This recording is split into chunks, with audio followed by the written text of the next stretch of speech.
Isang beses, pauwi na kami ni JK. Pero sabi ko, wait lang pala, mag-CR muna ako ha. Kaya bumalik ako sa school tapos biglang, Kuya, ano daw po pangalan nyo? Nangyari nga ulit. May girlfriend na ako. Tapos ayun, diretso na ulit ako sa paglalakad. Pagbalik ko kay JK, kinwento ko ulit yung nangyari. At hindi ko maintindihan kasi parang medyo naiinis pa rin siya.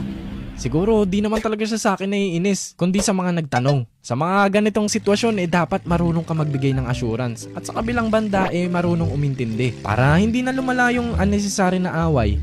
Ay, uuwi na pala si Papa next week. Ay oh, Kabado. huh? Ba't naman? First time mo pa lang siya mamimit. Tsaka, medyo masungit pa naman yun. Kung maaalala nyo last time, mama niya lang yung na-meet ko. Kasi nasa bar ko yung papa niya. Kaya sakto nung birthday niya, dun kami unang magmi-meet. Ano kaya ang mangyayari? A. Susungitan at hindi papansinin. B. Tatanungin lang kung ano-ano. Letter C. Bibigyan ng 1,000,000 para umiwas kay JK. Or letter D. Hanggang letter C lang. Happy birthday! Wow, thank you. Mamimit na niya si Papa. Kinakabahan ka? Siyempre hindi.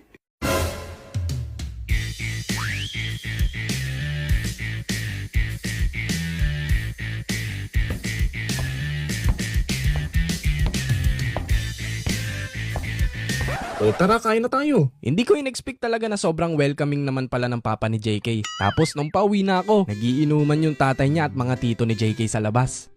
Ito po yung boyfriend. Uwi ka na? Lika dito, tagay ka muna. Ay, hindi po ako nainom Anong salubas mo? Ano po? Ano kako yung salubas mo? Ano daw yung course at year mo? Multimedia arts po. Mag-4th year na. Sila naman siya, ha? Ano po? Galingan mo daw at mag-aral ng mabuti. Mag-ingat kapag uwi. Dumaan yung maraming monthsary, first anniversary, at second anniversary namin.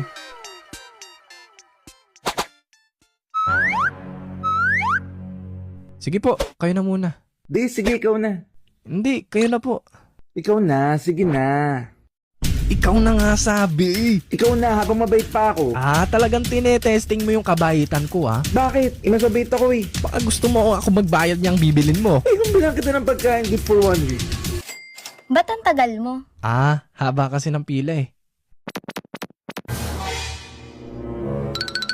Isa sa kinailigan namin tumambay sa 7-Eleven. Kumbaga dito kami nagme-merienda bago umuwi. Stress reliever talaga kasi namin ang kumain magkasama at magkwentuhan. Pero ito na nga yung kinakatakutan ko. To make the long story short, first time namin mag-away ng ganito.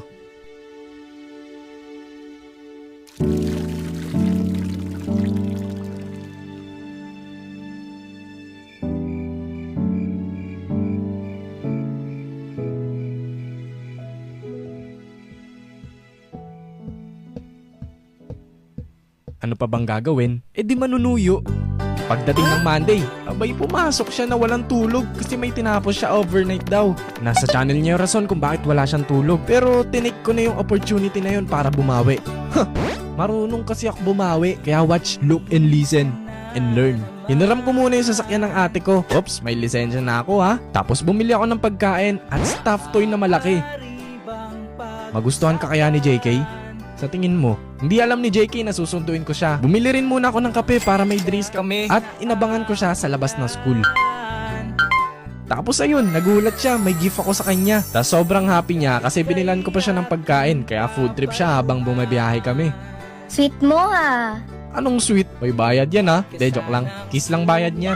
Ayoko nga, Actually, ang dami kong realizations nun. Hindi porket matagal na kayo, magiging confident ka na. 2 years na kami, plus 2 years na ligawan. Kaya anong advice na may ibibigay ko? Peace of mind. Iwasan yung unnecessary na away at pag may problema, magtulungan kayong ayusin yun. Kaya kayo tinawag na partner kasi partnership yan. At ang pinaka-importante sa lahat, pagdasal nyo yung isa't isa. Alam nyo kung bakit? Kasi dun rin yan papunta.